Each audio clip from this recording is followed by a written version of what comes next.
The battle for the IndyCar World Championship began in April. It's 16 races and a year-long fight.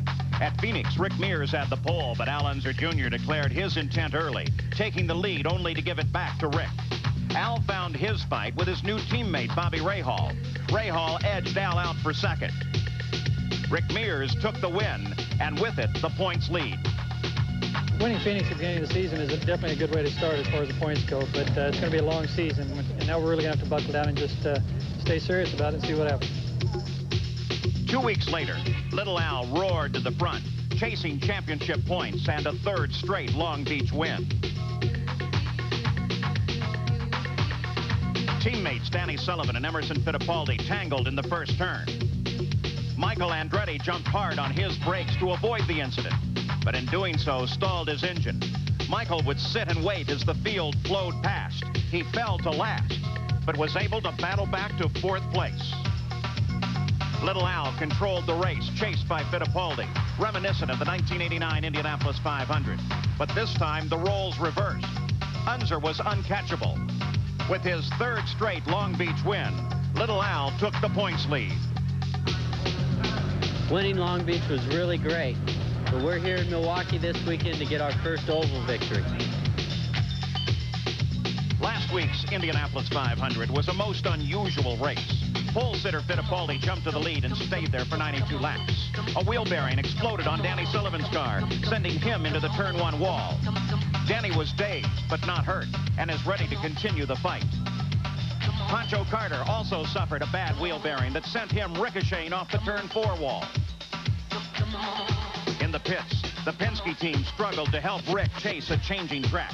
He was fighting to keep up. Michael Andretti suffered wheel bearing failure as well. After repairs, he resumed the fight.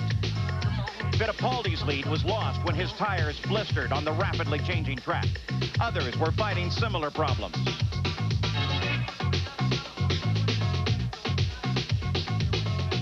That left Bobby Rahal in the lead, chased by Arie Luyendyk. On the 168th lap, Arie closed Rahal. The possibility of his first ever IndyCar win was riding with him. Rahal was trying to score his second Indy win, but he could do little to hold off the Flying Dutchman. Once passed, the only question was, could he hold on? He had been so close so many times before.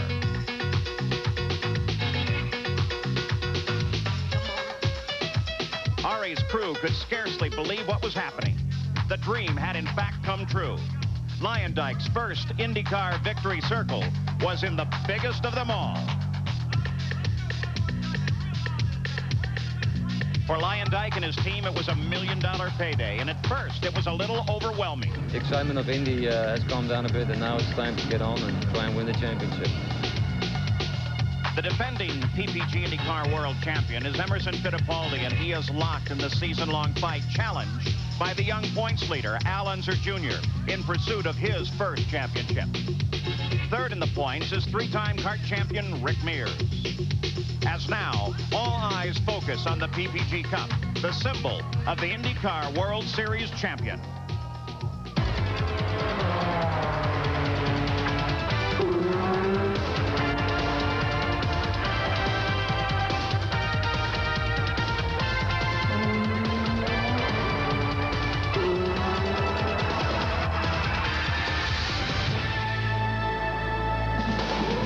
The quest for the PPG IndyCar World Championship continues at the Milwaukee Mile in the Miller Genuine Draft 200. Round number 4 of the PPG IndyCar World Series for the IndyCars. Now, just a few moments ago, those gray clouds over the speedway began to drizzle just a little bit.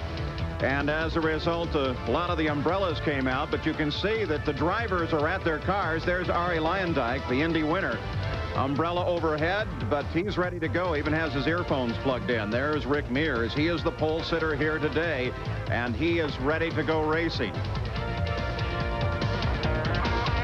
Hello, and welcome to the Milwaukee Mile. I'm Paul Page. Now, we're not giving up on this one. It's just a very, very light rain that has passed through the area, and they say there is a very, very good chance that we're going to get the race in, so we're going to stick with it. The drivers are certainly right there and anticipating the start of the Milwaukee 200. Now, Arie Luyendyk is the Indy champion, and he has had a very, very busy week, especially when you consider that they had not really planned an Indianapolis 500-mile win. Here's a report. Sam Posey. When Arie Luyendyk won Indy last week, it was not only his first Indy win, it was his first win ever in any IndyCar race. The past week has been somewhat, for me, like I'm living in a dream. And on the other side, it's been really exciting. And all the attention from the press and the fans is just great. We know he would win races, but we never could win the Indianapolis 500. As years of frustration came to an end, a flood tide of emotion swept over Arie. That really happened immediately when I drove the car on the platform, and then my wife Mika came in the cockpit, and we kind of held each other for, it seemed for a long time. It wasn't that long, but that was an emotional moment, and then I knew, you know, this really happened. I was so impressed because all the people were still there, and they were waving and they were yelling, and that was the most wonderful thing I ever experienced. Everywhere he went, from New York to Milwaukee, tangible evidence that the Indy dream was indeed reality. I woke up in the morning and I thought, well, I guess if I open up the papers now, I'm sure that it happened, because I knew there was going to be a lot of coverage on the race. And even right now, we're almost a week down the road, and I'm still thinking like it's all like a dream. That's a nice experience, because he got so recognized suddenly, and it's like not Arie Luyendyk. Well, how do you spell his name? Luyendyk, you know. And now everybody knows who Arie Luyendyk is, and so I don't have to explain anymore which cars he drives and which color or which number. You know, they just know. That's fun. Indy has brought delight to a deserving couple, but it has changed them very little. I really believe he never will change. He only gets busier, but I don't think he will change for his. I think he will be the same guy as he always was. I'm not going to go out and do any crazy things. I'm a pretty conservative guy in that respect, but what I'd really like is maybe to be able to stay home for a week and enjoy the sunshine in Arizona, but I don't think it's going to happen for the next few months. Well, Arie Luyendyk may not change, but life has certainly changed around him. There he is. You see him standing right by his car. He's ready to go racing. As a matter of fact, the rain has abated here, and the sky has lightened up just a little bit. So we're looking forward to starting this race just any time now. Danny Sullivan, along with the rest of the drivers, stands waiting for the command to climb in the cars and then start engines. We'll be back with more from the Milwaukee Mile. Well, we're back at the Milwaukee Mile, and the good news is that the rain for the moment has stopped. We expect that it will stop for the entire day, and we're certainly looking forward to seeing a good run here on the Milwaukee Mile. And the reason we came down in the broadcast booth, Sam Posey, is because it's so windy up on top of the grandstand. But the good news there is the wind will help keep the track dry, and will also hopefully blow any other moisture that may be in the area out of the way. One of the great things about the Milwaukee Mile is its history and its tradition. Well, this is the oldest track still in operation anywhere in the U.S. The first race here was held back in 1903. For years, this event was held in conjunction with the activities here at the Wisconsin State Fairgrounds. And it was really a magical mix of the kinds of things that went on over at the fair. The bratwurst, the rides on the merry-go-round, the auctions and so forth, with the danger of the race. And it was that mixture of things that really gave racing in the Midwest its identity through the 1950s and 1960s. Of course, one thing you spoke of was tradition. In those days, there are very few races rained out here, and I hope this one won't be either. I don't think it will be. Great drivers, Barney Oldfield, Rex Mays, Louis Meyer, all have raced here. Indy champions, there is a new one. His name is Arie Luyendyk, and right now he is with Jack Arute. And Paul, 7 days ago he was in victory lane, but today he's starting 15th on the grid. This has not been your week at Milwaukee, Arie. What's wrong with the car? Well, sometimes you roll the car off the trailer and it's close, and sometimes it's very far away, and it's more than far away when we rolled it off on Friday. So we've been really struggling this weekend, and it's really an anti-climax to last week, but we got to keep trying. Well, you can hear the jet dryers going on behind us as they continue to dry out the little bit of precipitation here on the racetrack. You have to cover your ears just a bit. One of the things we wanted to tell you about, Paul, is you look at Ari's wife, Mika. You see these little earrings here? Well, those are earrings that are manufactured by Teresa Fittipaldi. Seems Teresa wore them last year, and Emerson won the Indianapolis 500. Mika bought these before the Indianapolis 500, and you wore them to Victory Lane. I did. Well, Ari bought them for me for Mother's Day.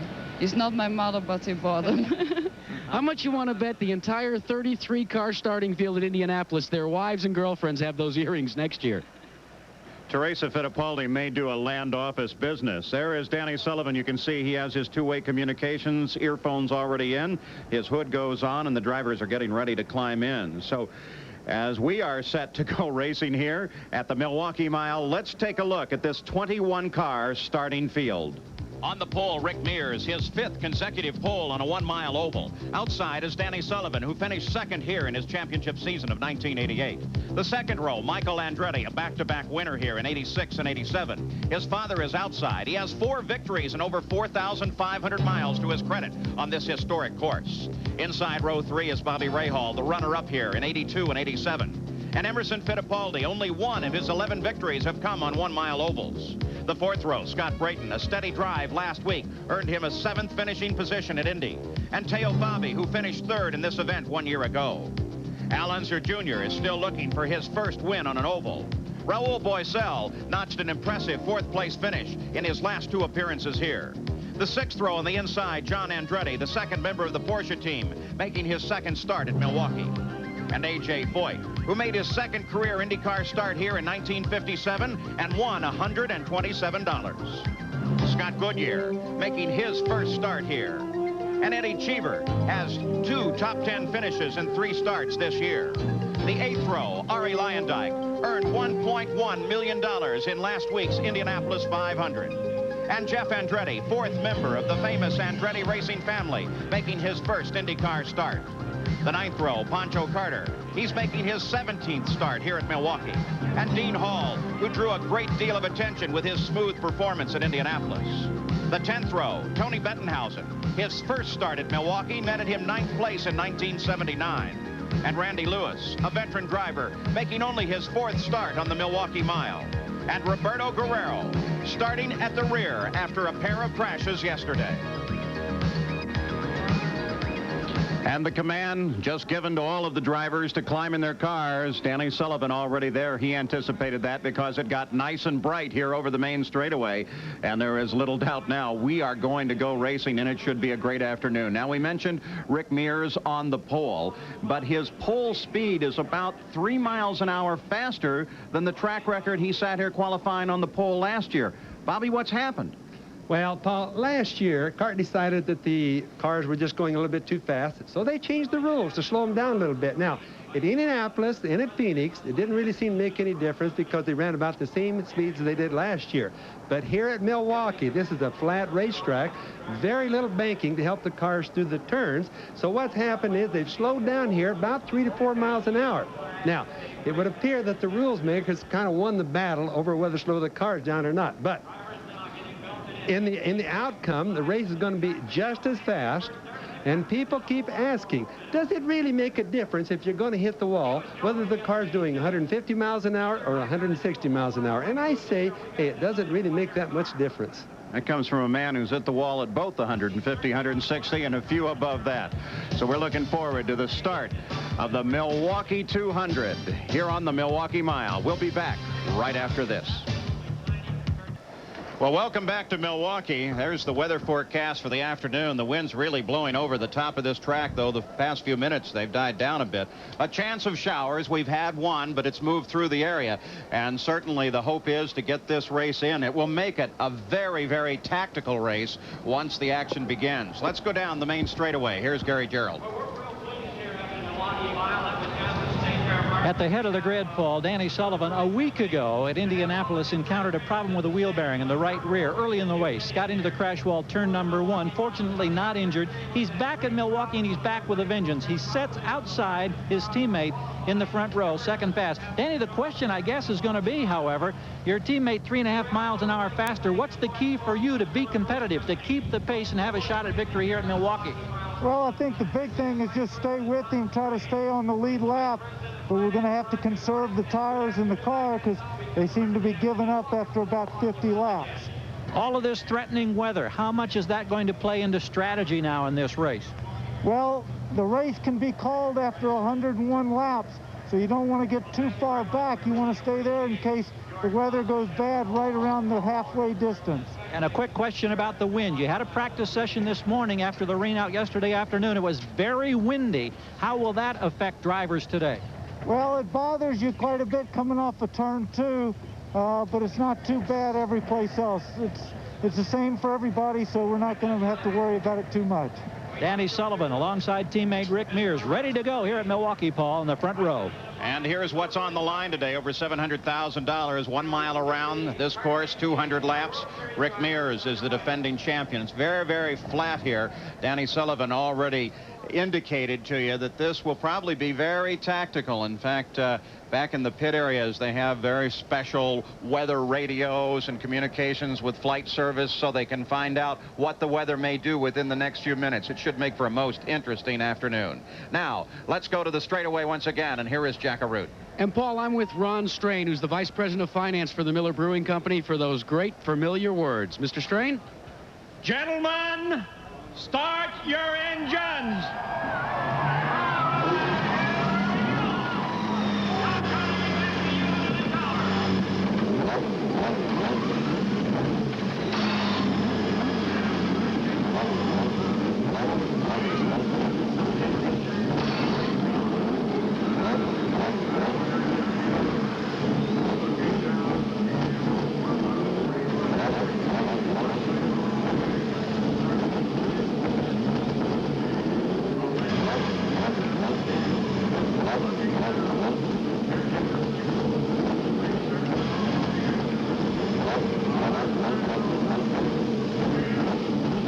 So they're ready.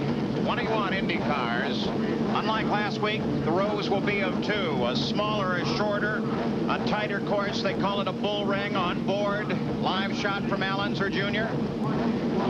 We hope to have plenty of those for you throughout the afternoon. You can still see a little residue of the rain on the edge of his windshield on the right side of the screen there, but little Al appears unconcerned. You're looking over Bobby Rahal's shoulder as they step aside, and the field starts to roll out. The view backwards now. These are the engines in this field. Chevrolet, of course, the powerhouse, in fact, in IndyCar racing right now. And the chassis, well, Lola won last week, but again, most of the experts really feel that it's the Penske chassis that sit on the front row here that are still presenting the greatest challenge. Look back, that blue and yellow STP Craco car is Bobby Rahal. The Amway car number 22 is Scott Brayton. And let's go down to his pit now. Here's Jack Arute. And there's reason for Scott Brayton to be very excited. They say all week that he was first in class at Indianapolis, the first Cosworth. You see Dick Simon, this is the second year that Scott Brayton has been driving for him, and this is the best that they have ever qualified for a Milwaukee Mile. One of the reasons Dick Simon says is because the crew is gelled, and also because of the fact that for the first time they have a complete testing program in place for 1990, Paul. So Dick Simon's ready to go. Watching his driver. Here are the former winners in this field. Foyt and Mario Andretti have 4 each. Rick Mears with 3. Michael with 2.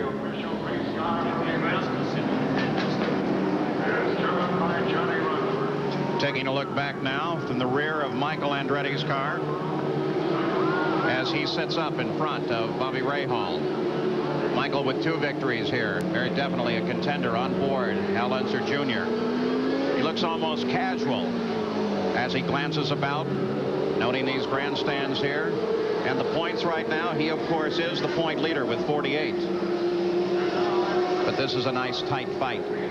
20 points available for winning this race. Rick Mears has already earned 1 for sitting on the pole. Also a point available for the fastest for the leading the most laps in a race. Rick Mears working his way around. Let's go to Gary Gerald in the Penske pit. We're looking at the telemetry where Peter Gibbons and Paul Rochette will keep track of the performance of Rick Mears' car throughout the day today. The acknowledged master of the short oval. He won at Phoenix this year. He's won the last 2 years in Milwaukee. Remember, Paul, he won his first ever IndyCar race right here on this track 12 years ago, 1978. Paul? Well, that bodes well for Rick. Has one car, that's Jeff Andretti's, the number 27 car. Jeff was about to make his first start in an IndyCar race and make it here at Milwaukee, but obviously that will not happen at the moment. As the team pushes that car behind the wall, certainly they're in hopes that they will get it going. Well, Paul, this is a nice day, I might mention. The wind is up, but it's died down a little bit from what it was earlier. The track is going to be clean. Yeah, but you saw a drop of water there. You can see a little bit, and one of the things the driver's going to worry about whether the rain's going to come real quick. Let's go to Jack Arute. Paul, Barry Green and the Craco Gallus team are very concerned today. Concerned that they found some speed this morning. They hope they can carry it through the race. You see, they were the fastest in the early morning practice today. And one of the things to remember about this team is all the hoopla has been about his teammate Al Unser Jr. in the 2 oval races at Phoenix and Indianapolis so far this year. They have finished second with Bobby Rahal aboard. And the presence of Bobby Rahal on that Gallus Craco team has added a whole new dimension to how they operate, and certainly has been a challenge to Al. Winnings this year, Arie Luyendyk, of course, picked up $1.1 million of that for winning the Indianapolis 500 last week. The Indy Purse really giving a boost to the earnings so far this year. Mario and Michael Andretti, they will start in the second row, and Gary Gerald is in the Newman Haas pits. This is the team, of course, Paul, that backs both Mario and Michael Andretti. Disappointment again last week at Indianapolis, but right now, this team getting ready for Mario's 32nd start at Milwaukee, hoping to rekindle the magic that has produced 4 victories on this track, but it's been nearly 2 years since his last IndyCar win. They'd love to break that streak here today. And Michael Andretti will be making his 100th IndyCar start here today at Milwaukee. Jeff Andretti, they're working on the back of that car. This would be historic if Jeff Andretti was able to be in the race. 4 members of one family in a IndyCar race, if Jeff Andretti can start. And as I watch him working on that car, Sam, it didn't seem to me like they were too much of a hurry, so it must be terminal. Jeff Andretti, of course, Michael Andretti's brother, son of Mario, been very successful in other forms of racing. And now, with his dad's help, is hoping for an opportunity to do well in the Indy cars. You see still some drops of rain there, but the pace car is out in front of the field. And, Paul, a little bit of rain really won't hurt anything. As long as the track doesn't actually get wet, the driver's going to be all right. Let's go down to the pit area. Jack Arute is in Jeff's pit. Well, this is a disappointment for Jeff Andretti. He's won here at Milwaukee in ARS competition. In fact, he was the first driver to get in his car. When it was raining, he was covered under the tarp. He was ready to go. The car did not fire upon the command to fire engines. They have taken a look at the electronics. Now they think there may be a problem with the fuel management system, but really right now they're just guessing. They're not quite certain what the situation will bring. Well, Jack, this is their backup engine. They blew their frontline engine yesterday when Jeff was running extremely well. It looked like he might qualify in the middle of the field. And now, if you're thinking we've run a little bit long on the pace laps, indeed we have. The pace car is out in front of the field, and they're putting in some extra laps now. The crowd, they're poised. They anticipate a start. But, of course, the cart officials want to make sure, absolutely sure, in fact, that this is a dry race course when the green flag comes out. But as the pace car headed into the turn there, you saw the lights go out, which tells the pole sitter, Rick Mears, that they are ready for a green flag, and they are ready to start. So Mears brings the field off of the 4th turn. The crowd, well, they all come to their feet, and we are ready to go on the Milwaukee Mile as Nick Fernaro gives it the green flag, and they bunch up heading down to the 1st turn, with Sullivan moving to the outside and picking up the lead from his teammate Mears. And Mears seems to slow down just a bit as they come onto the backstretch. Andretti comes up, moves into 2nd place. That's Mario making a move now down for the inside. Well, you can bet you Rick Mears didn't have his boost up just right, Paul, because he didn't take off with the rest of the cars at all. In fact, he went backward bad. Boy, look at this as Mario Andretti comes around. Danny Sullivan picks up the lead. His son Michael moves into 3rd place, chasing Sullivan now. Good move for Mario on the start. Now, Mario's got to really know his car's sticking good to take on the first lap and gain as much as he gained, going like he's already going. So the Haviland Kmart car moves out in front. Al Unser Jr. moved from 9th to 5th on that first lap. as he is in pursuit of a victory here. His first oval victory ever. Danny Sullivan runs in second. There's Little Al after making his move around Michael. Now, Little Al's going to have a different chassis setup, Paul, than what they had even when he qualified. What they've done with his car is copied Ray Hall's, because Ray Hall has had the fastest car. It's a total copy now chassis-wise. So out in front of this field, moving up from the second row, is Mario Andretti on board with Bobby Rahal right now as he threads his way around. Rahal running back out of the top 5, raises his hand to acknowledge sign from his pit crew. From time to time, though, you may see the drivers point to the sky. They are probably the best gauge of whether or not there's too much moisture to go racing. You can see a lot of moisture there on that onboard camera on Andretti. And what they do is they come by the starter and they point their finger up. That's the signal they give to Nick Ferrano. Hey, it's raining up there. Pay attention to it. They really have to race this race as if it was an 100-mile race, because that's the distance at which it becomes official. It's really a trophy dash, a real sprint. The battle closes behind Sullivan now as Michael closes in, comes to the inside, takes a shot at Danny Sullivan. And Sullivan riding just ahead of this live onboard shot for Michael Andretti as they work their way to the main stretch. You mentioned that this is Michael's 100th race. His first race in IndyCar competition was back in Las Vegas in 1983. Boy, Michael brings a right down almost on top of the dirt. Danny Sullivan decides this kid wants it real bad. I think I'll just move over a little to the right. Now that pokes his nose in as well. Now that gives you an idea how wide this track is and how many different grooves. For a while there, Paul, they were 3 abreast and passing while they were doing it. On board with Rahal. That's Michael just ahead of him. So these cars all running right together. There's Rahal lined up. Rick Mears to the inside of Rahal. Michael Andretti sweeps across the front. Again, he tries Sullivan as now they begin to encounter some traffic. And keep in mind, Paul, everybody is like a trophy dash. They all knowing that they have to be in the front in case it rains, number 1, because if the race stops, they're going to want to start ahead of the other guy.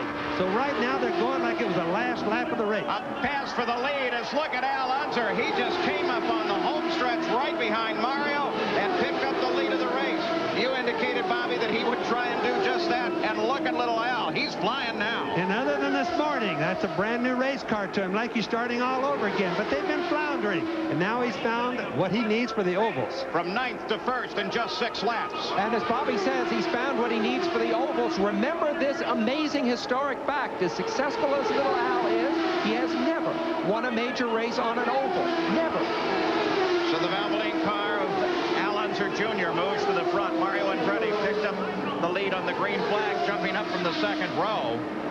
The surprise seems to be the Penske cars, as Rick Mears has fallen back all the way to 6th place now. Change of last week's Indianapolis 500. And I think all of us kind of halfway expected Rick to dominate and maybe run away with this race. But obviously they made some sort of mistake. And there is Rick Mears as he works his way under his teammate Danny Sullivan and picks up the position. Most likely what happened, the weather changes, the boost pressure changes, Paul. Most likely he just had to reset his boost control knob inside the car. And as you can see, he's gaining some of his speed back now. Apparently, Rick Mears has now found the footing for the Pennzoil car. Other people have won 2 Milwaukees back-to-back.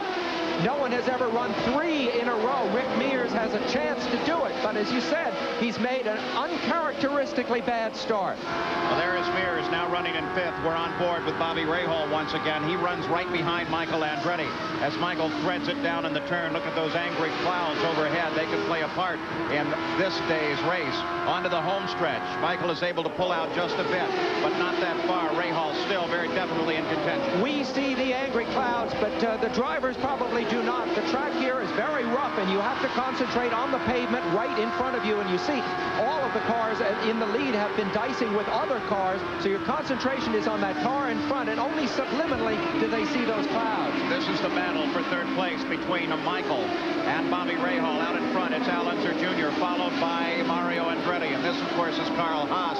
He is the car owner for both Michael and Mario's car. No smoking allowed in the pits, Carl, but of course he never lights the cigar. He just chews on it. All because he's nervous. And he's chewed through more than a couple of cigars on some of these races, especially here. Bobby Rahal, he runs in 4th. They work their way past Tony Bettenhausen in the Amex car. Now this morning, remember, Bobby Rahal was the fastest car on the track. Right now, he's trying to pass young Michael, but he's not the fastest car at the moment. Jeff Andretti is finally underway, but he came out 12 laps behind the leader.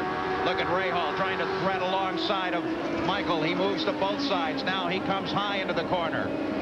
Michael won back-to-back races here in 87 and 88. 86 and 87, and the second year that he won, his dad, Mario, had a bad accident right here in turn 1, and Michael, during the caution period that followed, watched them remove his dad from the car, load him in the hospital. It was a very emotional, difficult time. Fortunately today, Dad Mario is running much stronger. The same moisture that you see on the onboard camera, Bobby Unser, the drivers will from time to time see on the face mask on their helmet. When you do, does that worry you? Well, it does. What they're worried about is a big shower that I started to mention earlier that would come down and they wouldn't have time to see it. But ironically, that probably won't happen because the clouds today are just dribbling it down. And it's not hurting their speeds. That's for certain sure.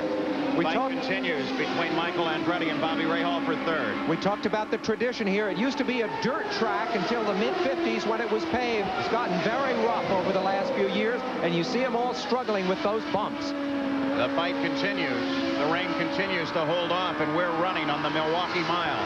Al Unser Jr. is out in front, looking for his first oval victory in the IndyCars here at the Miller Genuine Draft 200.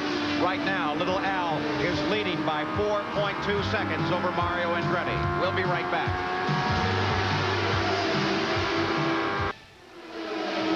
We're back on the Milwaukee Mile. 200 miles to be raced here. The leader is Al Unser Jr. He's averaging just over 141 miles an hour each lap. And just a few seconds ago, he worked his way past Ari Leyendyk, who's running in 12th place. Shelley Unser watches from the scoring stand.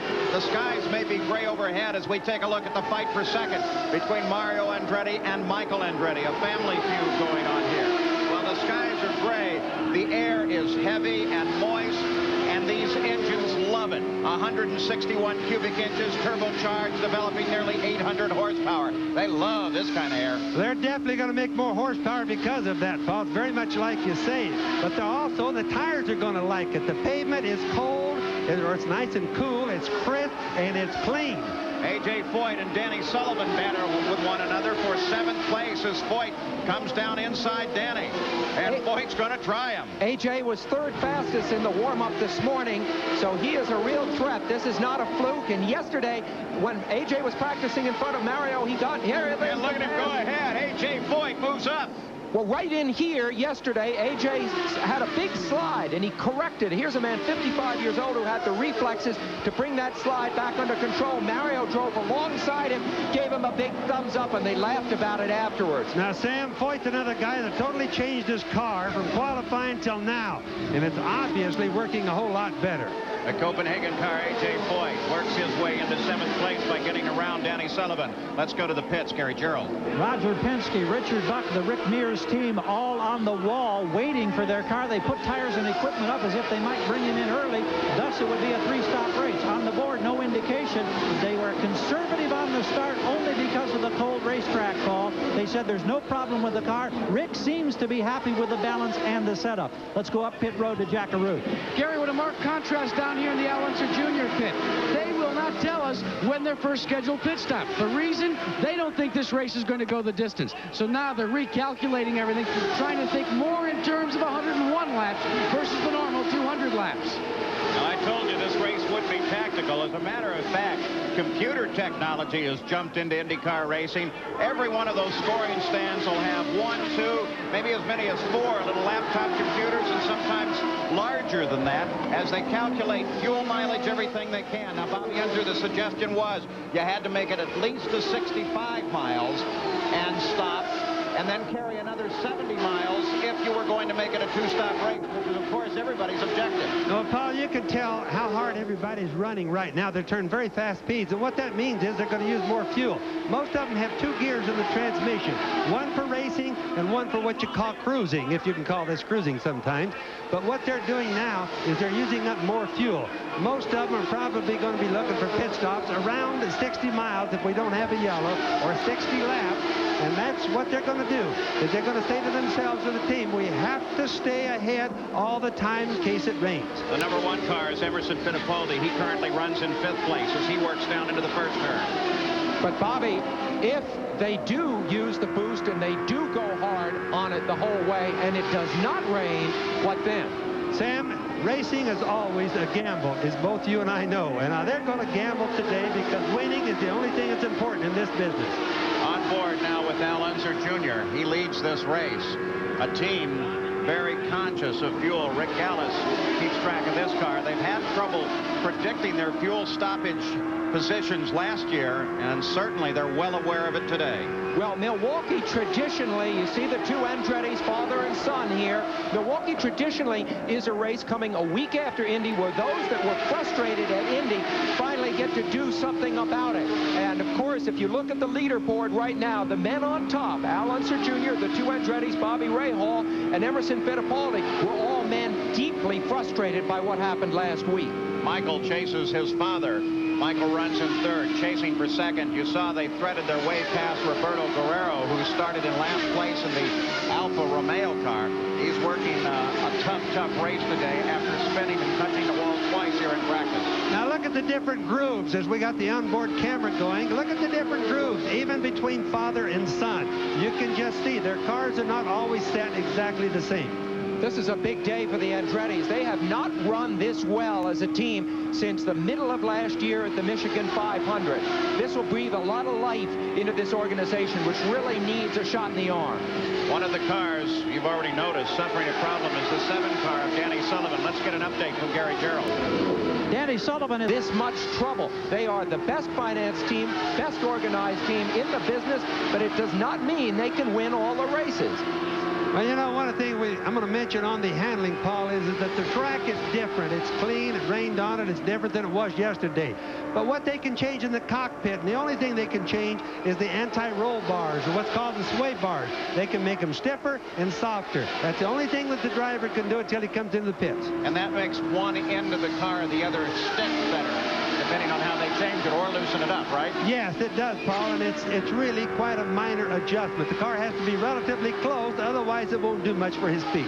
Still over 141 miles an hour as Al Unser Jr. really works out toward that wall. Watch him work his course, drifting way out there. Al Unser Jr. out in front. The Andretti's battle for second and third with Bobby Rahal in fourth, followed by Fittipaldi. We'll be right back with more from the Milwaukee Mile. We're back at the Milwaukee Mile where we've just gone yellow. That's Randy Lewis sitting up there in the number 12 amp car.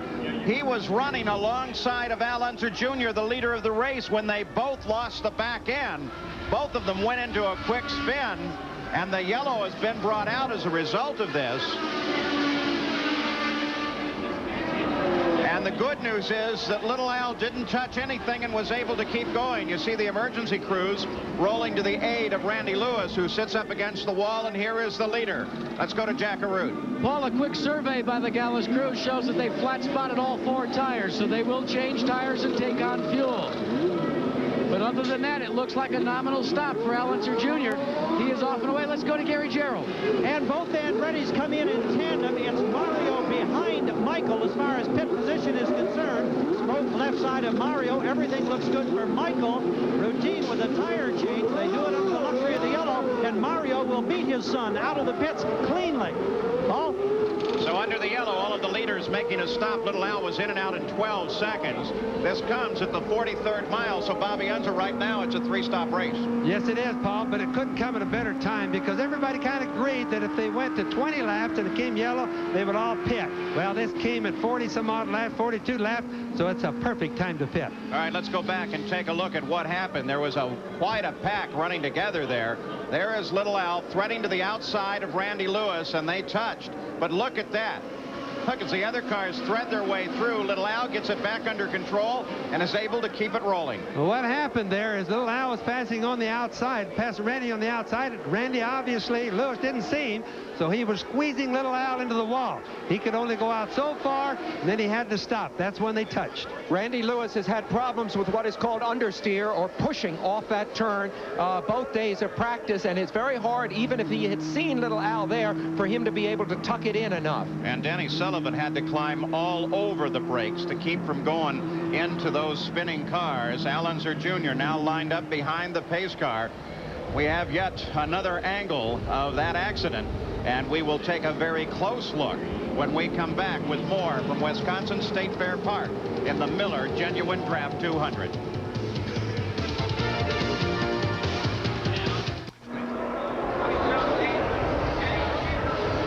We're back on the Milwaukee Mile. 46 miles are complete, and we go green flag racing once again with Al Unser Jr. out in front. In second place is Mario Andretti, followed by Michael as Michael closes up on his dad. Right behind them in fourth place is Bobby Rahal, then Fittipaldi, then Rick Mears. There's the family battle. Matter of fact, that on the inside is Teo Fabi and the Porsche as they work their way around the Indy champion. There's the Domino's car of Arie Luyendyk. And for the moment, he separates Mario and Michael. Well, that's a close group. A lot of battling going on right there. In fact, they're changing position so fast, it's hard to keep up with them. Bobby Rahal closes down as well and joins this battle now with Al Unser Jr. out in front. Imagine Luyendyck's frustrations as Rahal comes along on the inside. We're going to see Luyendyk, I think, in just a split second from Rahal's car. But Luyendyk dominant just a week ago. There's Luyendyk just on the left of the screen. Now unable to defend himself going down 2 laps. And certainly has to go through both those drivers' mind of the 168th lap of last week's race when Luyendyk pulled the same move on Bobby Rahal. I think the first thing we have to remember is that Luyendyk is normally a very good driver on a short track like this on an oval. What happens is the cars are not the same as Indianapolis. This is not the same car. It's a total different aerodynamic package. On board with the leader, Al Unser Jr. Of course, Arie would particularly like to have been able to do well here in Milwaukee, which is the home of his sponsor. All right, now we're back racing under the green flag, but of course we've had our first yellow, and that was a double spin. Here is a view of that from Al Unser Jr.'s point of view. That's Randy Lewis to the inside. They tap. You can hear it. Whoa, look at how close Sullivan and everybody else was as they came through. Boy, it's just a short of a miracle that there wasn't just a numerous car wreck right there, Paul. I've never seen one. Such a good possibility. An even greater miracle is that he was able to get it under control, stay in the lead, make his pit stop, and come back out in the lead. Let's take a look at it one more time. Created the yellow when they need it. Here he is now. He's coming right up around Randy Lewis. Now, Little Al has no room to go because it becomes a funnel. There's the wall. There's no room to go. Randy bumps him, and you can tell Little Al didn't think that it was going to happen by the way he reacted with the steering wheel. Look at him as Little Al steers the car in reverse, locks him up. Here comes Sullivan, just barely getting past Little Al. And look at him catch it. He catches the car just before it gets down to the inside. Did you see the right front tire change its rotation from backwards to forward? What a wonderful piece of driving. An incredible bit of driving for Al Unser Jr., who continues his lead here. There is Rick Mears coming up behind Bobby Rahal in a battle for fourth. It appears that that pit stop may have helped Rick. Yes, it will. They would have adjusted the wings, and of course that's about all they can adjust again in the pits, and especially in such a short deal. But watch as you watch the onboard cameras, the different grooves, the different concepts that the different drivers have here. Rick Mears closes down on Rahal as Rahal moves up into the third position. That was Mario that they went around just a second ago. You might ask. And there is Mario pulling into the pits. Unscheduled stop. Let's go to Gary Gerald. Paul, the problem is they think they're losing water. It may be a hole in the radiator. They were hoping it was an overflow problem, but clearly there's an overheating problem. Mario reported that water temperature was rising. They're afraid they're losing the engine. He's in. The engine shut off. The crew's working under the bodywork on the left side pod right now, but it looks like the misfortune that plagued Andretti a week ago at Indianapolis may have bitten him here at Milwaukee. Paul? Terrible disappointment. 2 races in a row now, separated by a mere week. Mario won here in 66 and 67, and then had an 18-year drought before he managed to win again in 85. So with Mario's withdrawal to the pits, Michael Andretti assumes second place. Bobby Rahal and Rick Mears move up to third and fourth. Fittipaldi right now runs in fifth. Arie Luyendyk is sixth. In seventh is Scott Brayton. Teo Fabi is eighth, and Raul Boisel runs ninth. Let's go to the pits in Jackaroos. Paul, you were mentioning about Bobby Rahal losing a little bit of ground. He's reported to Barry Green, his crew chief, that the car has developed a loose condition. The car is getting a little bit loose. They say the next pit stop, they'll try and add a little bit more wing and solve the problem. But right now, he's got to hold on. And will have to hold on for some distance. They should have to get at least to the about 105th lap distance. 50 miles, 50 laps are complete. Al Unser Jr., who picked up the lead from Andretti in the early going, spun his car and maintained his lead. It sure looks like Ray Hall can live with that problem for a while, Paul. He's still going very fast, and it's just that to be perfect, he's going to need a little bit of adjustment. Most likely they'll put a little bit of rear wing in the car. Newman Haas crew has not yet reported Mario Andretti out of the race. As a matter of fact, they have the car still sitting on the pit road and continue to work on it. We did mention that Jeff Andretti, despite his false start, was able to get going and came out of the pits 12 laps into the run. And you can kind of watch it. You watch Ray Hall in the front and continues to lead here on the Milwaukee Mile. Will it be his first oval win? We'll be back. Down to the inside, pulls onto the straight now, and will try to line up, get some clean air for his wings, and push his way past Danny Sullivan. But Sullivan isn't going to have any part of it. Well, there's two different grooves like we talked. Little Al's on the bottom when he probably doesn't want to be there. Danny is probably exactly where he'd like to be right now, Paul. Sullivan takes a high approach to the first and second turn and gives Al Unser Jr. the chance to move past. Now Michael Andretti moves up behind Sullivan. Michael runs in second place. Yes, Danny Sullivan's obviously among the other Penske cars today. He's just not working as good as they were in practice. But if you notice little Al, as soon as he got by Danny, he jumped right over in his groove. That's where he wanted to be. Fairly clear sailing ahead for Al Unser Jr., still running in the lead. A really big day going on for Al Unser Jr. because remember, he leads the championship standings. And if he were to win today, he would pull further away from Emerson Fittipaldi because Emerson at this point is running way back in fifth. Well, Al Unser Jr. has been so successful in the Indy cars, but has never won on an oval. There's Scott Brayton, the number 22 Amway car. He runs right now up toward the front of the field in sixth place. That's Cosworth power there. And part of their hope is that they will impress everybody with how well they have been doing, and they have been doing rather well. Highest place Cosworth at Indy. And then perhaps they will be considered for greater sponsorship, for more money, and maybe for a Chevrolet engine. And as we watched Scott Brayton during practice, Paul, he was not running so quick, not running kind of slow, having a lot of problems. Then all of a sudden, they made one change, 1 second faster, or gained 1 full second. That's a big gain.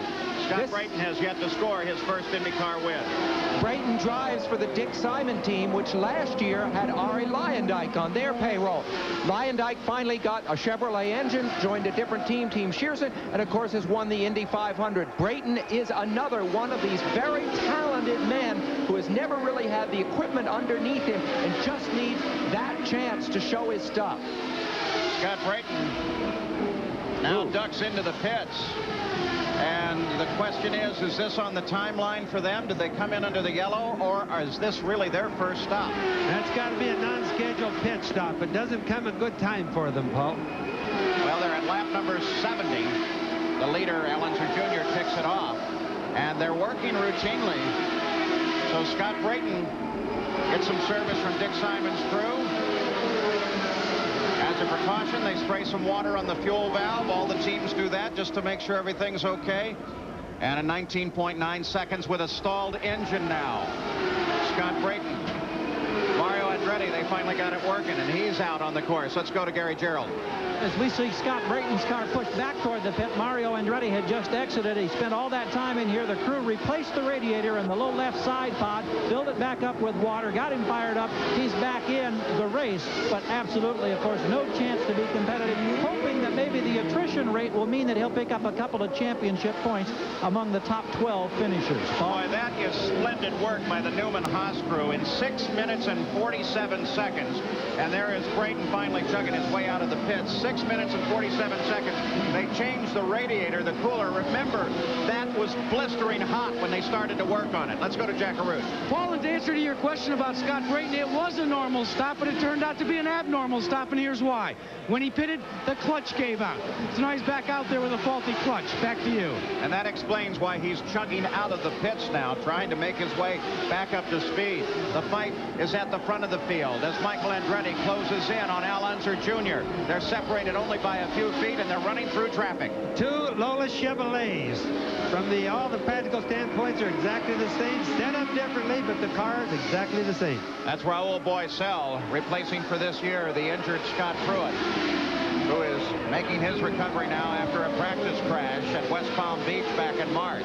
And look at Michael close in. Michael is definitely challenging, looking for his third win here. These are the two best young drivers in the business, in Europe or here. I don't care where. Michael Andretti is 27 years old. You see him here in action. Al Unser Jr. is 28. Believe me, this decade of the 90s is going to be a race for supremacy between these two men. Boy, Michael takes a look for his chance, comes down to the inside. There he is on board with little Al. In his mirrors, he can see that Michael is right there and charging.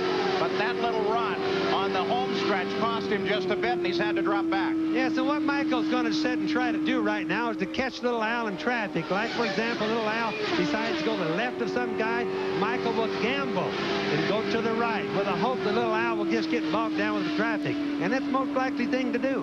While they work their way down the main stretch, Mario Andretti rolls back into the pits. This time they reach in and take the steering wheel off, so apparently whatever they were hoping for, it didn't work. It's Scott Brayton that rolled past as well, as he still chugs his way around with a faulty clutch. These engines are turning 12,000 plus RPM. When you lose the water the way Mario did, it probably did damage to the engine. Here comes Michael. He's going to try and turn one again, but no, there comes little Al as they work down inside of the McKenzie car, Scott Goodyear. That, by the way, that team is operated by Doug Shearson's daughter, Molly. So the Shearson family involved not only with the Indy winner, but with Scott Goodyear's car as well. The young Canadian, very impressive here, but most impressive is this fight for the lead, as Michael is there just trying to worry little Al to death. Remember, Michael with 2 victories on this track. Al Unser Jr. with no victories on this track. The last time that a Lola won on this circuit was with Mario Andretti at the wheel in 1985. 78 miles are complete. Al Unser Jr. continues his lead, but right there is Michael Andretti. These two youngsters who grew up together at racetracks, battling with one another. They love this. Mario, of course, out of the race now, told me recently he's gotten used to going home in the Andretti family plane with Michael's trophy strapped in along next to him. You can just watch how hard Michael is trying to crowd little Al into trying a wrong side pass on anybody. Because that's all he needs to get by little Al right now. Michael drops back just a bit, hoping, I'm sure, for the advantage of traffic as he continues his pursuit of the Valvoline car of Al Unser Jr. Here's Gary Gerald. And a disappointed Mario Andretti overheating with the radiator. What causes a problem like that, Mario? Well, a bolt just pierced the radiator.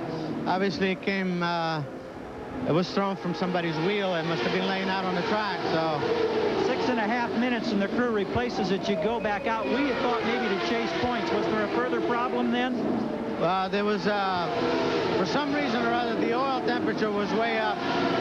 The engine just was sounding kind of funny, so I just didn't want to destroy it, and there's no point continuing. So now Paulie has to become a cheerleader as Michael battles with Al Unser for the lead. Thank you, Mario. Well, no problem there, because Mario Andretti is Michael's best cheerleader. Take a look at how Michael threads his way to the inside while little Al moves to the outside and continues his chase for the lead here in the Miller Genuine Draft 200. We'll be back with more from Milwaukee after this message and a word from our ABC stations. We're back at the Milwaukee Mile under yellow. Ari Leyendijk, the cause for the yellow. The safety crew just got him started. They gave him a push, and he's now under power. He'll head into the pits, but the yellow flag flies for this spin by Ari Leyendijk, and he's got some damage to that car. Here is the situation. Just a fast spin up, brushed the wall, came to a stop in the middle of the track.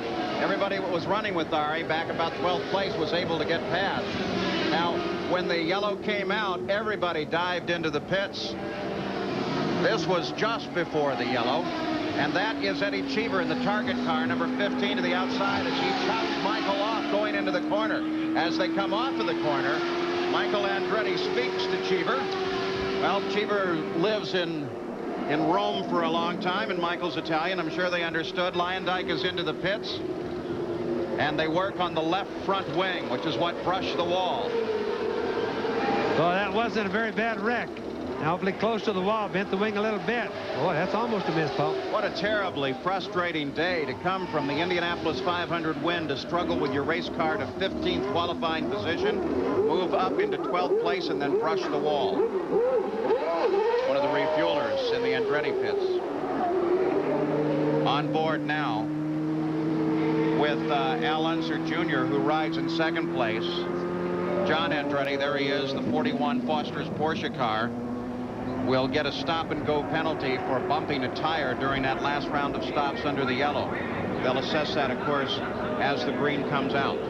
So 89 miles are complete. And the tactics of this race is A.J. Foyt comes in to make his stop. That beautiful black number 14. A.J. had dropped back to 9th place. Let's go to the pits, check a route. Well, Paul, as we said, what a difference a week makes. This race car behind me, Arie Luyendyk, was in victory lane. Today, they asked Doug Shearson if he wanted to change the front wing. He said, why bother? We're not running that well. So it's all done for Arie Luyendyk today.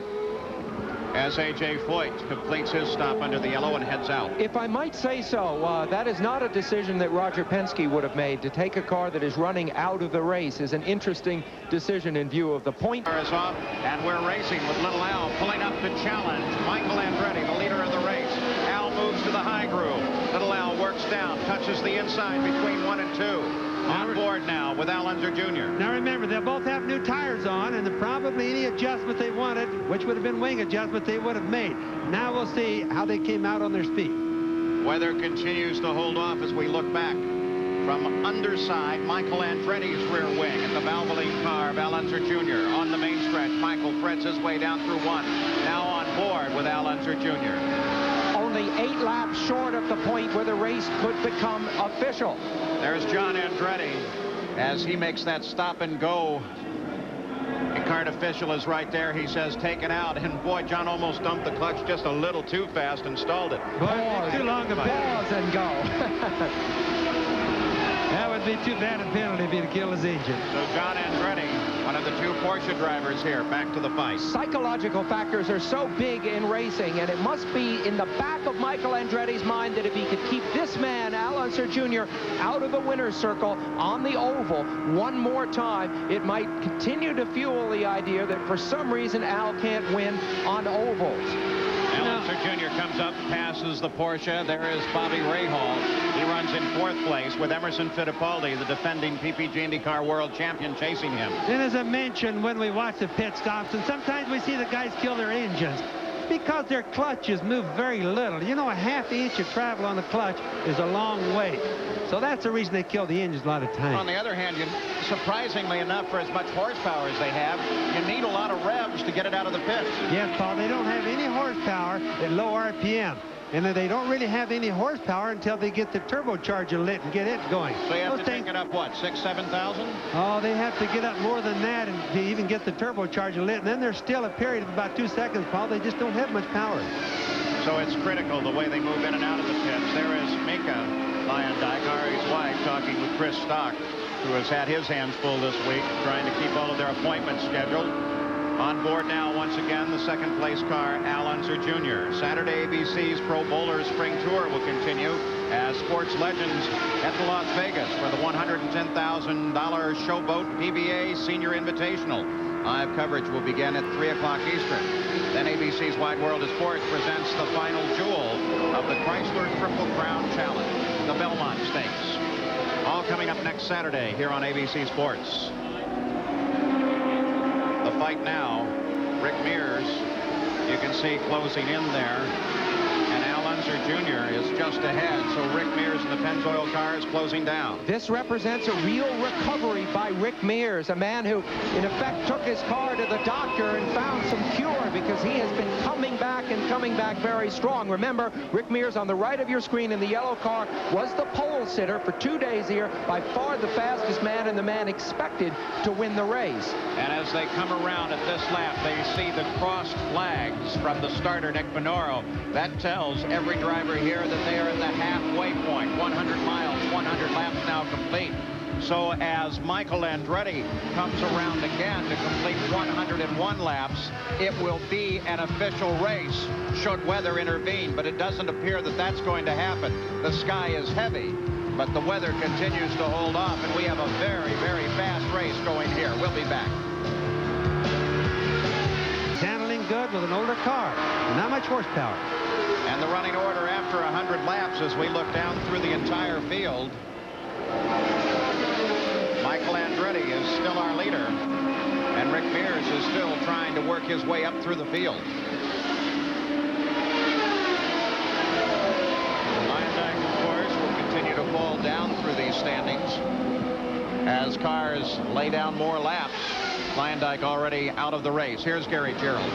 Well, very unusual happening just a moment ago. The big fuel truck rolled up, a hose went over, and in the Andretti tank for Michael Andretti, they got a little bit more fuel. You hardly ever see that happen during a race, but remember those extra laps they ran behind the pace cars at the start because of the wet track conditions. They're now compensating. They're going down and hitting every fuel tank down along the line, making sure that everybody will have the same amount, and it could be very precious when you get down to those last few laps, because believe it or not, there are fuel concerns here at Milwaukee. Well, you know, that's the first time that they've done that to my memory, and I think that's a great idea. In the past, they would simply go to green flag even though they were under yellow and say, well, these laps are counting. This is going to help out a lot. Well, there's many times that fans just don't understand why we have a fuel economy run sometimes, or why fuel is such a big factor, because the cars are in fact using methanol alcohol, not gasoline. It has nothing to do with petroleum at all. So often it would make a better show if they just had a little more fuel. Emerson Fittipaldi, the #1 car, he runs in fifth, but he is catching Bobby Rahal, the 4th place machine. That car with Craco across the rear wing there, and look at Fittipaldi.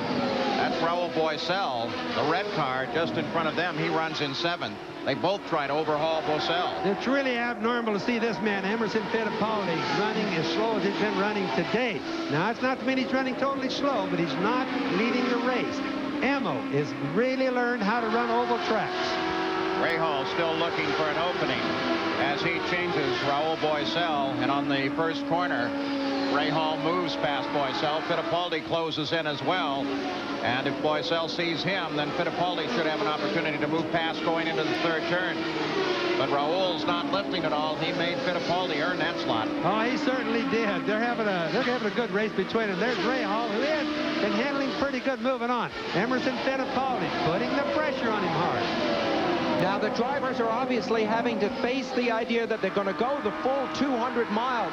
The thought that it was going to be a sprint for just 100 miles is dissolving as the clouds are beginning to lift a little bit here. So at just past the halfway point, you have to begin to think full race strategy now instead of just trying to keep ahead.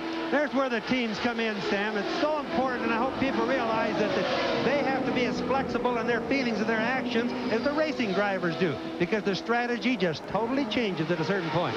Rahal and Fittipaldi both thread their way through traffic. That's Eddie Cheever in the target car that they come alongside. Cheever driving for Chip Ganassi this year, coming over from Formula One for the past decade and enjoying himself. The Rookie of the Year at Indianapolis, and quite a good race driver. And of course, he'll be fighting for Rookie of the Year honors in CART as well. Cheever used to be a vegetarian, but when he got to Indianapolis this month, he started making up for lost time.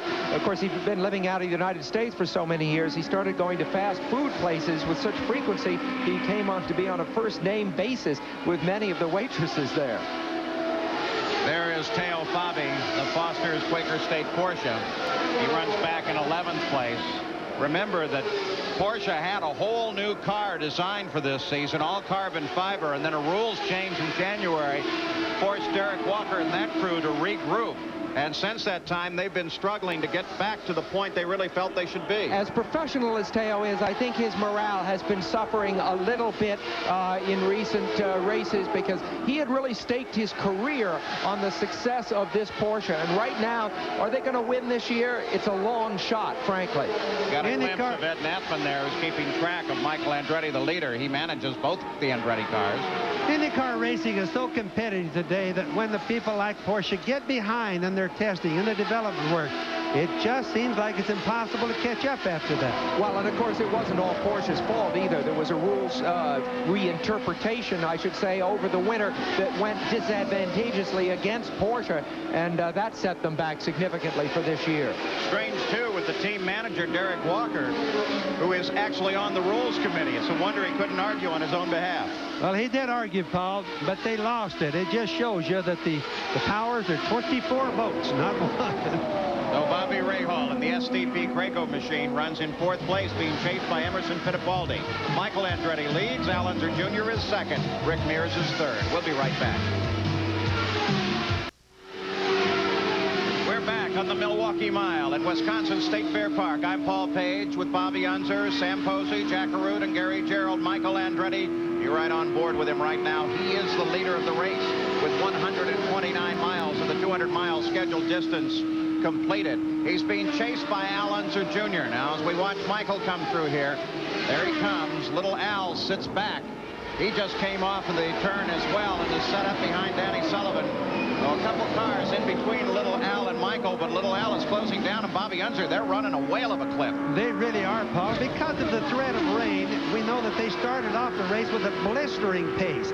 But as the race has gone on now, we haven't had the rain they might expect, and they still have to keep a blistering pace because they started out that way. And they're getting their tires, at least the surface temperature on their tires have to be very high because their speeds are absolutely qualifying speeds right now. Eddie Cheever, Raul Boisel separate Al Unser Jr. from his goal of catching Michael Andretti, the leader of this race. Michael with 9 career wins. 4 of them have come on 1-mile ovals. Michael Andretti and his wife Sandy are expecting their 2nd child in November. There's the fight for 3rd and 4th between Rick Mears in the Pennzoil car and Bobby Rahal in the SDP Craco machine. And right behind them is Emerson Fittipaldi in the number 1 car. So that little blanket right there represents 3rd, 4th, and 5th. And that, of course, is also a battle between 2 teams, 2 very powerful teams in racing. The Penske team running here with Mears and Fittipaldi sandwiching the man from the Gallus team, Bobby Rahal. Randy Lewis in the 12 Arciero car into the pits. And keep in mind now, Paul, we still have another pit stop yet coming. Now, that's going to mean that the Penske cars are definitely going to get healed up some more. So the race should get better as we go on. And it should make for a whale of a battle in the pit crews as we look back to Emerson Fittipaldi's car from under the wing of Bobby Rahal's car. There are the 2 of them on the track together. 2 onboard camera views available on Rahal's car. The pit crews have to be thinking about the stops that they must make now. 1 more will have to happen. Lewis stalled coming out of the pits. And now the crew comes forward to try and get him back with the help of some of the kart officials. That's one of the Buick engines. They'll get him restarted and back into the action. Well, last week you saw these cars in Indianapolis, but they're entirely different here.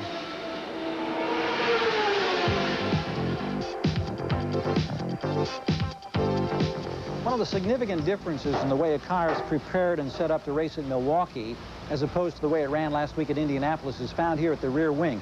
Notice the size of this rear wing on Bobby Rahal's car in comparison to the size of the wing that he used just a week ago at Indianapolis. This is much smaller. It's trimmed out very flat, very little resistance to air. They're trying to reduce drag, get as much straightaway speed as possible. Straightaway speeds at Indianapolis, 230+ miles per hour. With this bigger wing, straightaway speeds at Milwaukee on the shorter track, about 180 miles per hour. But here, you're grabbing the air, you're creating downforce, making the car stick to the Milwaukee Mile. Now notice the configuration at the front of the car. The Milwaukee setup, a huge wing as compared to what was run just a week ago at Indianapolis. This was the nose wing at Indy. Now at Indianapolis, the thing you have to remember is that most of the downforce is created through the under tunnels. When straightaway speeds here are roughly 60 miles per hour slower, the ground force is developed by the use of the front and the rear wings.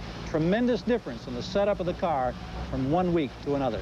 And they need every inch of those wings to keep downforce on the car. Nothing changes on the course. Mears tries to hold off Rahal and Fittipaldi in a fight for third place. The leader is still Michael Andretti. Al Unser Jr. still runs in second. Looks like a bunch of vultures trying to come down on something there, because Rick is struggling to stay ahead, but Rahal has really been working on him hard. But in the meantime, look who's behind Rahal there. What an ironic twist, Bobby, because it's really Rick Mears who typically is the hunter ordinarily. He might be shooting the vultures. There goes Bobby Rahal on the outside of him. It's a pass. He sits there lap after lap after lap and finally gets past. So Bobby Rahal moves up and takes third place away from Rick Mears. Michael Andretti still leads it. Al Unser Jr. runs in second. We'll be back with more coverage of the Milwaukee 200 after this message and a word from our ABC stations. Back at the Milwaukee 200, 147 miles are complete. That's the leader, Michael Andretti. He is out in front of Al Unser Jr. Rick Mears ducked into the pits for service. No changes to the aerodynamics of the car, but Bobby, you thought it was a really inopportune moment to do so. He's not getting the mileage you expected. Now, he came in 57 laps from his last stop, Paul. Now, I would have thought he would have gone, say, 65 laps. So that should indicate he's not getting the mileage it should have been, because I didn't see any changes to the car. And because of that, you see Rick Mears running just a little bit ahead of Michael Andretti on the race course itself. Now, keep in mind, Jerry Breon could have changed the stacker on the rear tires. That's a big handling change. Jerry Breon of the Penske team handles the tires, and there's Michael Andretti moving his way past A.J. Foyt. Foyt runs in 10th place right now. Michael Andretti is trying to build up all the lead he possibly can because he knows he has to stop. Michael Andretti has a trophy room with Art Deco block, kind of glass block walls. He has 2 trophies already from this racetrack in that trophy room. He may be en route to a third. Michael Andretti works past Tony Bettenhausen onto the home stretch again. Many of the crews are already taking a look at a pit stop. Here is Little Al's pit. As you can see, they are perched on the wall, ready to clamber over it as Al Unser Jr. heads down into the pit area, begins to bring the car to a stop. The Gallus team waits for him. On the course, while this is happening, Michael Andretti is able to put some distance. The Gallus team very carefully working with that car. Now remember, Paul, during the green flag, he's probably going to lose a lap, but he'll get that right back. That was a very good pit stop, 13 seconds. Now, the guy that makes the fast pit stop now is going to have the edge towards our finish here. So Al Unser Jr. completes his last stop of this race, if all goes according to plan, and moves back up to speed. We keep our eyes on Michael Andretti now as he rolls down on the pit road. This is the leader of the race making their stop. He threads his way in behind Pancho Carter, who heads out and rolls in for a stop. And also keep in mind, this is the last pit stop of the race too, Paul. Take a look at the outfits of his crewmen. Michael Andretti's crewman, designed by designer Alexander Julian. Very curious mixture of colors there. Exciting. So much wheel spin, Paul. Michael Andretti rolls out. Al Unser Jr. went past on the main stretch as he did it. But remember, Little Al fell well behind when he made his stop as well. So Michael drops the clutch just as hard as he can and hammers the throttle and moves back into the fight. Bobby Rahal stops. Here's Jack Arute. And Paul, it's been a series of miscues. First, the car fell down on the jack while the rear tires were off. Then he couldn't get the clutch back in gear, and he had a very, very long stop. And on top of that, they only had 25 gallons of fuel to go in, and they didn't get it all in. Meanwhile, his teammate, Al Unser Jr., all 25 remaining gallons in the tank are now on board the Valvoline Lola. Jack, I saw Bobby Rahal out on his bike yesterday riding around the speedway. I thought maybe he was tuning up for the Tour de France, which ABC will begin to cover later this month. It turned out it's just part of a new exercise regimen for him. Now keep in mind, as we watch Little Al, we're on board with him there. Nobody knows for sure how much fuel they took on board. The pace, because of the rain and everything today, has been exceptionally fast from the very beginning. The question is, Paul, will there be enough fuel in all the tanks to go to the end? Well, the pit stop's coming fast and furious. We mentioned that Rick Mears made his stop as well, and this was the camera attached to Richard Buck's headset, the right front wheel during that stop. What a smooth job they do. Fixes the new wheel and tire to the car, jumps out of the way of the car just as Rick Mears drops the throttle and rolls out. Great stop for the Penske. Remember, crewmen like Richard Buck and the others are participants in the real sense in this race. Their skills and the time which they take to make the cars stop is vital to the outcome. Especially here when they make their stops under the green flag. The leaders have made their stops. 45 miles to the finish. We'll be right back.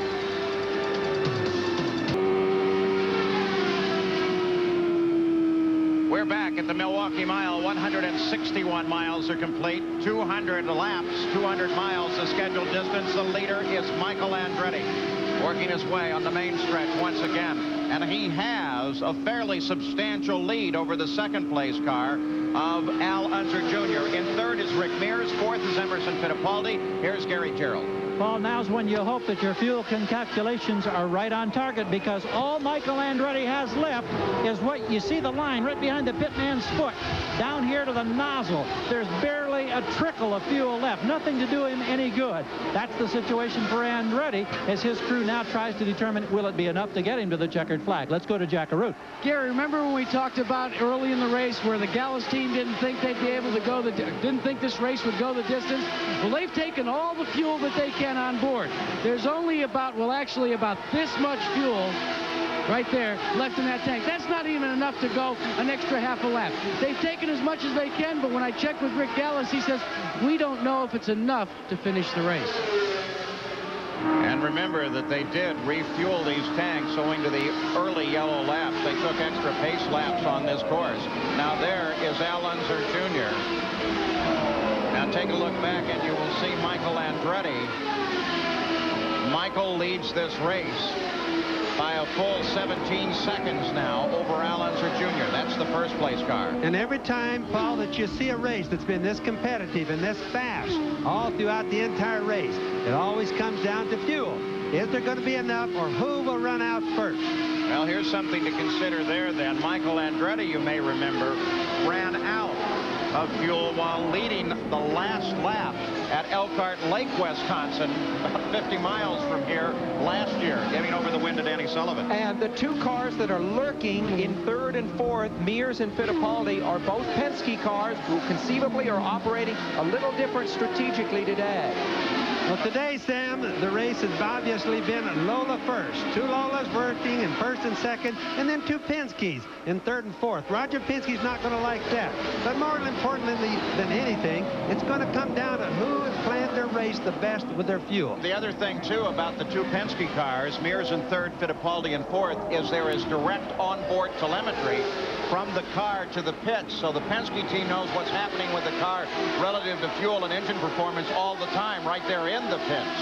That is not true of the first place car of Michael and the second place car of Al Unser Jr. Here's Gary Gerald. Well, Paul, Roger Penske's watching with a good deal of concern along with Peter Gibbons and the crew, because as they check fuel management, we are told that they've told Rick in the cockpit first to lean it to the 2 o'clock position, then to the 1 o'clock position, so he's making adjustments. They also have two top gears, 6th and 5th. They're currently running in 5th gear. They're trying to juggle here to get every bit of efficiency they can so that they're ensured of being able to go the distance. Paul? Penske's 3 drivers have won the last 6-mile races like this. So, you know, they obviously bring a kind of confidence into this race that perhaps the other teams don't have. Well, the word is going out to all of the leaders of this race now. Be very, very careful about your fuel, because you're very, very close to the end of the run and very close to an empty fuel tank. So it will be a fight with fuel as well as on the race course with just 30 miles to go. And it's the team management again. In other words, the guys are the mechanics telling the drivers, hey, you don't have enough to make it. Put it in the next top gear. Cut down 1 or 2 inches of boost. Well, Michael Andretti runs in front. Al Unser Jr. about 17 seconds back. Then Rick Mears, Emerson Fittipaldi, and Bobby Rahal. We'll be right back. We're back at the Miller Genuine Draft 200 with 24 miles to go in this run. One of the competitors here, rookie Scott Goodyear. He finished 10th at Phoenix, 10th at the Indianapolis 500, and he's running 10th right now. At age 9, his father encouraged this young Canadian to begin racing go-karts. He did it with great success, moved on to the Formula Fords and Formula Atlantic, and now chases his dream at the wheel of an Indy car, running 10th here. Good run for Scott Goodyear in the McKenzie Financial Machine. Well, many of the drivers have come up through Formula One, or excuse me, through go-karts, and I meant to say even the Formula One drivers, most of them, that's where they got their learning. So if somebody came up to you and said, Bobby Unser, a little kid, I'd like to get started in racing, you'd tell them to go to a go-kart. Go-karts. I just wished I'd have had them when I was young, Paul. As we see a race that may be determined by fuel, Rick Mears there on the screen should know that driving with low fuel in a race isn't very different from driving with low fuel in a street car and no gas stations in sight. You know, you have that queasy feeling. You really wonder if you should start trying to go slower to conserve. What you really want to do is go faster and try to find a gas station, get it all over with. Rick Mears being chased by his teammate Emerson Fittipaldi in what is developing as a fight for third place. There's Rick Mears. He was looking for his third straight win here. It may still be within his hands because the tactics of this race have become incredible. The crews figuring their fuel consumption right to the last couple of ounces. Bobby Rahal now moving up, trying to unlap himself as he closes down behind Michael Andretti. Bobby Rahal is in 5th place, 1 lap behind the leader. Well, those two are both having fuel problems like we say, but their speeds have come off just a little bit. Michael, for example, for a while slowed down, which means his crew is telling him, hey, you're short of fuel, we don't know exactly how much you have. And they don't have the telemetry to radio right in and tell the pit crew what it's doing, Paul. So Bobby Rahal runs in 5th, tries to catch the leader, Michael Andretti, in that Kmart car out in front. Now, he had just passed Michael before, roughly 10 laps ago. Michael is obviously back now, so Michael may not know exactly whether Rahal is down a lap or on the same lap. And they don't want to take a chance, but this will tell here what Michael is intending, because if Michael just lets him tread past, then you have to assume that Michael's fuel economy isn't exactly what they want it to be. Rahal is a very smart tactical driver, though. As much as he wants to get by, he knows also that he's enjoying, by following right behind Michael, he's enjoying better fuel economy for these laps that he's behind him. We've been lucky here at Milwaukee. It rained just a little bit, delaying the start by a few minutes, but the rain has held off. In fact, it's gotten brighter throughout the afternoon, and the winds have died down. The battle is at the front of the field. Michael Andretti, Al Unser Jr., Rick Mears, and Emerson Fittipaldi, all on the leader lap, all within a mile of one another. Fuel is becoming a factor in this race, as everyone's wondering, can they make it to the 200th lap, the 200 mile, and the checkered flag? Well, they're slowing down, Paul, but remember, again, they're doing it via their gear ratios and maybe cutting back the boost just a little bit. But they can't cut them back very far like on the boost, because then they just don't have any horsepower at all. Not competitive. In the Newman Haas pits, the crew now can only watch and wait. The cars are fueled. They have to go the remaining 16 miles. Now remember, if Bobby were to pass Michael Andretti right there and get back in the same lap, he still has another full lap to go, of which he can't do without a yellow flag. Let's go to the pits. Here is Jack Arute. Paul, there's some very anxious moments in the Gallus team right now. They've radioed to their driver, Al Unser Jr., for a fuel reading from the dash. He has not been able to hear him. He has not answered yet. Rick Gallus has been jumping up and down, trying to hopefully maybe animate himself over the radio waves to get attention from his driver. So far, they haven't heard back. And they need that communication. Look at Shelley. Boy, she's forlorn. They've come to depend so much on their two-way radio communication. They still have the old pit boards out at the side of the track, but they really require those radios in order to stay in touch with one another. Al Unser Jr. was 17 seconds behind. He's now up to 7 seconds behind the leader. We'll be right back.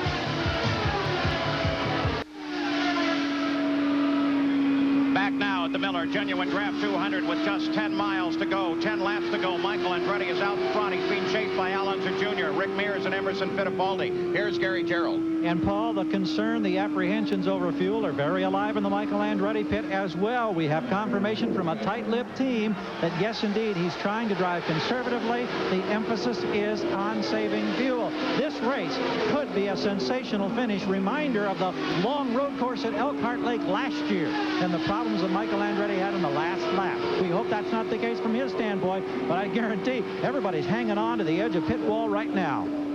Well, Paul, what has happened with Michael Andretti is he's right back to qualifying speeds. Little Al had closed up from 16 seconds behind down to 7 seconds. So Michael has said, to heck with it, I'm going for the win, no matter if I do run out of fuel. Driving for all he's worth with 8 miles to go. Here's Jackaroo. Paul, there's good news in the Rick Gallis pit for the Valvoline team. They've heard from their driver. He says fuel's okay according to the readout on the dash. So they're going for it now.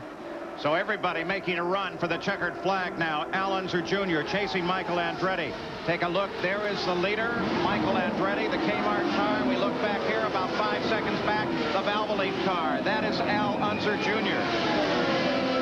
7 laps to go now as they fight on this circuit. But remember, on a 1-mile track, all you have to do is burp a little bit. The next car is right on top of you. And just keep in mind one thing. Winning is the only thing that's important. So Michael can't, in good conscience, back off when he knows that little Al is gaining on him just because Michael's trying to save fuel. Al Unser Jr. has to handle some traffic to catch Michael. Michael now trying to drive defensively, save fuel. Al, re-energized by the fact he knows he's probably okay on his fuel. Coming on, the 2 great champions, just a few laps left to go, less than 6 laps to go now. A classic race. Boy, I love IndyCar racing on the flat miles. Milwaukee and Phoenix, Nazareth, they produce some terrific races. 4.5 seconds separates first and second. Both of them running qualifying speeds, and Paul, in Milwaukee, you don't see better racing than you do at Milwaukee. Just a little under 5 miles to go now. Al Unser Jr. continues to pursue his childhood pal and chum. They've raced together for literally thousands of miles. They're doing it again. Fittipaldi closes down on Rick Mears.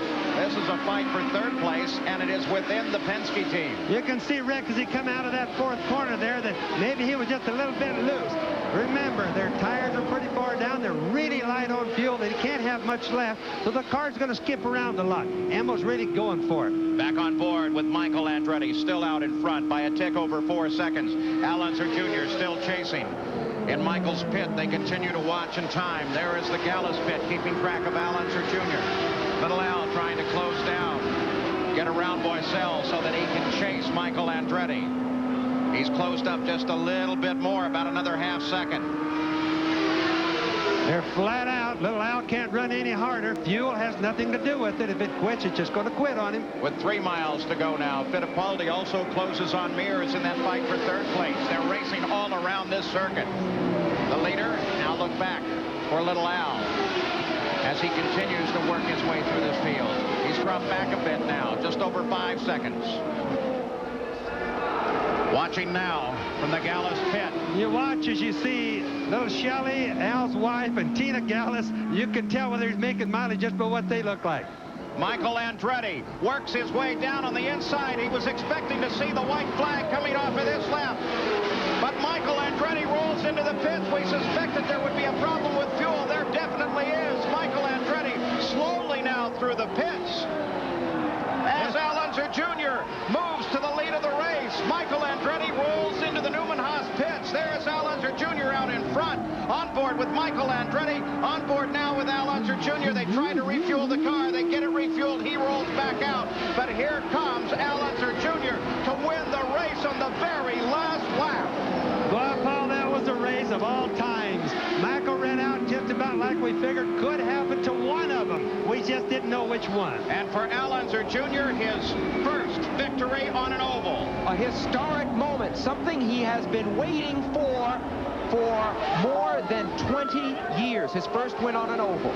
Al Unser Jr. on the last lap as Michael Andretti runs short on fuel. The Gallis team took the gamble many times before. They have misjudged. Today, they were dead on. And Al Unser Jr. now moves to the points lead solidly with 68 points in the PPG Championship over Emerson Fittipaldi with 56. Now, because the race started late, we are not going to be able to spend time with what will obviously be a very happy Al Unser Jr. But little Al has won on the mile at Milwaukee in the Miller Genuine Draft 200. Unofficially, Rick Mears, then Fittipaldi, Bobby Rahal, and Michael Andretti drop back into 5th place. So congratulations to little Al. Now, stay tuned for your local news and World News Sunday over most of these ABC stations.